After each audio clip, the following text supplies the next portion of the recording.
bonsoir et bienvenue à tous, je suis très heureux de vous retrouver. Voici l'essentiel de l'actualité de ce jeudi. À 11 jours du vote de confiance au Parlement, le Premier ministre François Bayrou s'est exprimé cet après-midi devant les patrons du MEDEF à Roland-Garros. Il a notamment appelé les Français à prendre conscience de la dette colossale du pays et a affirmé que la nation se trouvait face à un grand effort national. Écoutons François Bayrou. Alors il y a des gens qui nous disent « c'est pas grave, vous exagérez, cette dette, vous inquiétez pas, on la remboursera jamais ». Et tout va très bien, Madame la Marquise. Ceux-là se trompent et en réalité, ils nous trompent. Il suffit de regarder l'exemple de tous les pays qui nous entourent, l'Espagne, le Portugal, l'Italie, sans même aller jusqu'à la Grèce, qui ont été obligés dans les années 2010 à consentir des sacrifices sans précédent pour redresser leurs comptes publics. Le Premier ministre, qui était l'invité hier soir du 20h de TF1, où il a tenté de convaincre les oppositions de voter la confiance à son gouvernement le 8 septembre prochain, il s'est aussi dit prêt à engager toutes les négociations nécessaires. Dans le même temps, le Premier ministre a reproché aux différents partis politiques de ne pas avoir participé aux discussions, estimant qu'au mois d'août, ils étaient tous en vacances.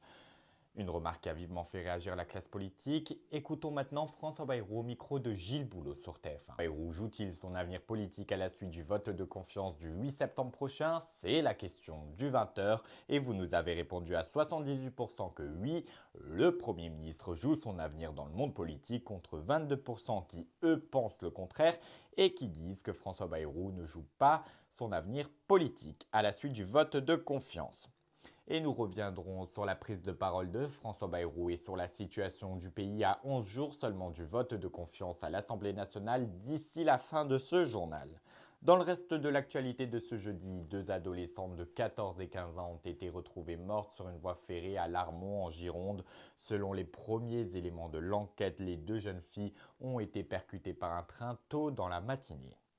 Également dans l'actualité, de violents orages et inondations ont touché une large partie du pays, accompagnés par endroits de grêle. Hier, une femme de 47 ans est décédée après la chute d'un arbre, image signée par des témoins sur place. Alors, là, c'est non. Alors, il faut qu'on se cache, on va les se mettre là-bas, les gars. Avec la main, là, c'est mort.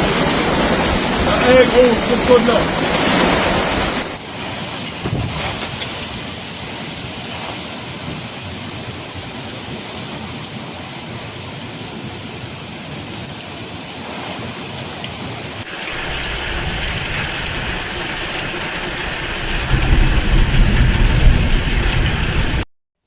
Et revenons un court instant sur la principale information de ce journal. À 11 jours du vote de confiance au Parlement, le Premier ministre François Bayrou s'est exprimé cet après-midi devant les patrons du MEDEF à Roland-Garros. Il a notamment appelé les Français à prendre conscience de la dette colossale du pays et a affirmé que la nation se trouvait face à un grand effort collectif. François Bayrou, invité du 20h de TF1, a tenté de convaincre hier soir les oppositions d'accorder leur confiance à son gouvernement le 8 septembre prochain.